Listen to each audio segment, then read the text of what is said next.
Hello hi, welcome to Kokila's kitchen. அனைவருக்கும் இனிய புத்தாண்டு நல்வாழ்த்துக்கள். வருஷத்தோட முதல் வீடியோ இனிப்பு ஆரம்பிக்கலான்றதுனால பாயசத்தோடு ஸ்டார்ட் பண்ணியிருக்கோம். நேந்திரம் பழ பாயசம் வாங்க எப்படி செய்கிறதுன்னு பார்க்கலாம். வேறு வீடியோ தான் ரெடி பண்ணி வச்சுருந்தேன். சரி, ஸ்வீட் வீடியோவாக ஸ்டார்ட் பண்ணலான்றதுனால அதுக்கப்புறம் நான் இப்போ சேஞ்ச் பண்ணிட்டேன். இப்போ பாருங்கள், நம்ம நேந்திரம் பழத்தில் பாயசம் தான் செய்ய போகிறோம். நம்ம ஷெஃப் தீனா சார் கிச்சன்லேருந்து செஞ்ச ரெசிபி. எனக்கு அது பார்த்து ரொம்ப பிடிச்சி போய் நான் செஞ்ச ரெசிபி இது. இந்த டேஸ்ட் எனக்கு ரொம்ப பிடிச்சிருந்துச்சு. ஸோ அதை தான் உங்கள் கூட இன்றைக்கி ஷேர் பண்ணிக்கலான்றதுனால நேந்திரம் பழம் பாயசம் எப்படி செய்கிறதுன்றதை பார்க்கலாம். இப்போது நான் ஒரு 3 நேந்திரம் பழம் எடுத்திருக்கேன். இதை நல்லா தோலெல்லாம் எடுத்ததுக்கப்புறம் சென்டரில் கருப்பாக அதோட விதைகள்லாம் இருக்கும். அதை நம்ம கட் பண்ணிவிட்டு அந்த விதை எல்லாத்தையுமே நம்ம நீக்கிட்டு எடுத்துடலாம். இங்கே பாருங்கள், இந்த மாதிரி நம்ம ரெண்டாக கட் பண்ணிவிட்டு அந்த பிளாக்காக இருக்கிற இடத்த எல்லாத்தையுமே நம்ம கத்தியால் ரிமூவ் பண்ணி எடுத்துக்கலாம். இப்போது இந்த வாழைப்பழத்தை நம்ம பொடி பொடியாக கட் பண்ணி எடுத்துக்கலாம். ஃபஸ்ட்டு ஸ்டெப்பு இது தான். அடுத்து நம்ம கட் பண்ண வாழைப்பழத்தை கொஞ்சமாக சுடு தண்ணியில் நம்ம இந்த பழத்தை சேர்த்து நல்லா வேக வச்சுக்கலாம். எதுக்காக இதை வேக வைக்கிறாங்கன்னா, அதில் இருக்கிற அந்த புளிப்பு தன்மை போயிடும் அப்படின்றதுக்காக தான் வேக வைக்கிறோம் அப்படின்னு சொன்னாங்க. ஸோ அதனால் நம்மளும் இதை வேக வச்சு எடுத்துக்கலாம். நல்லா சாஃப்ட் ஆகிடும் வெந்ததுக்கப்புறம். இப்போ பாருங்கள், இது நல்லா வெந்துட்டுருக்குது. இப்போது இந்த பழம் நல்லா வெந்துடுச்சு. நம்ம இதை அப்படியே வடிகட்டி எடுத்துக்கலாம்.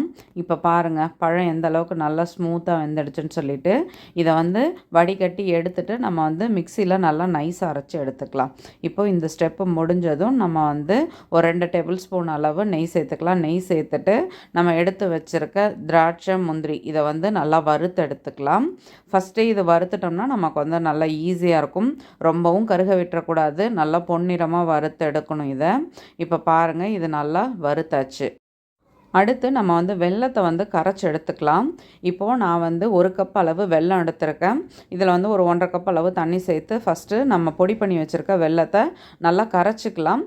இதை தனியாகவும் வடிகட்டி எடுத்துக்கலாம். நம்ம டைரெக்டாகவும் வடிகட்டி சேர்த்துக்கலாம்.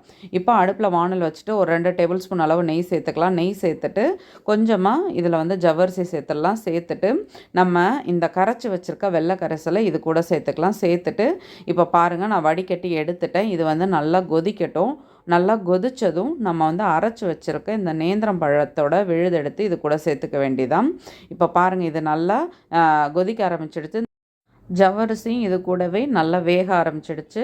இப்போ பாருங்கள், இந்த வெல்லத்தோடு சேர்ந்து நம்ம வேக வச்சுருந்த இந்த நேந்திரம் பழத்தையும் சேர்த்து நல்லா மிக்ஸ் பண்ணியாச்சு. மிக்ஸ் பண்ணிவிட்டு ஜவ்வரிசி எல்லாமே ஓரளவுக்கு வெந்து வரும். இந்த ஸ்டேஜில் நம்ம 2வதாக தேங்காய் பால் எடுத்து வச்சுருக்கோம். அந்த 2வது பால் தான் இது கூட சேர்த்துட்டோம். கொஞ்சமாக நான் ஏலக்காய் தூள் ஏலக்காய் தூளாக இருந்தால் சேர்த்துக்கோங்க, இல்லை இந்த மாதிரி சேர்த்துக்கலாம். சேர்த்துட்டு ஒரு 4-5 டேபிள் ஸ்பூன் அளவு சர்க்கரை தான் சேர்த்துக்கிட்டேன். சேர்த்துட்டு இதை நல்லா மிக்ஸ் பண்ணி விட்டுடலாம்.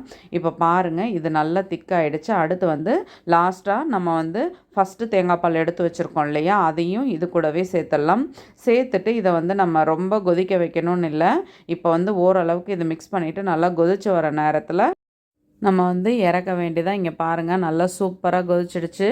லாஸ்ட்டாக ஒரு பிஞ்ச் அளவு உப்பு தான் நான் சேர்த்துக்கிட்டேன். அந்த பாயசத்தோட ஸ்வீட்னஸை எடுத்து கொடுக்கறதுக்காக. இப்போ சூப்பராக ரெடி ஆகிடுச்சு. பாயசம் எல்லாமே நல்லா ரெடியாகி வந்துடுச்சு. இப்போ லாஸ்ட்டாக நம்ம ஒரு 1.5 ஸ்பூன் அளவு நெய் சேர்த்துக்கலாம். இன்னும் ஜாஸ்தியாக சேர்க்குறதுனா கூட சேர்த்துக்கலாம். நான் கொஞ்சம் லிமிட்டாக தான் யூஸ் பண்ணிக்கிட்டேன். இப்போது லாஸ்ட்டாக முந்திரி திராட்சை நம்ம எல்லாத்தையும் ஃப்ரை பண்ணி வச்சுருக்கதை இது கூட ஆட் பண்ணிக்கலாம். சுட சுட சூப்பராக நம்மளோட நேந்திரம் பழ பாயசம் ரெடி ஆகிடுச்சு.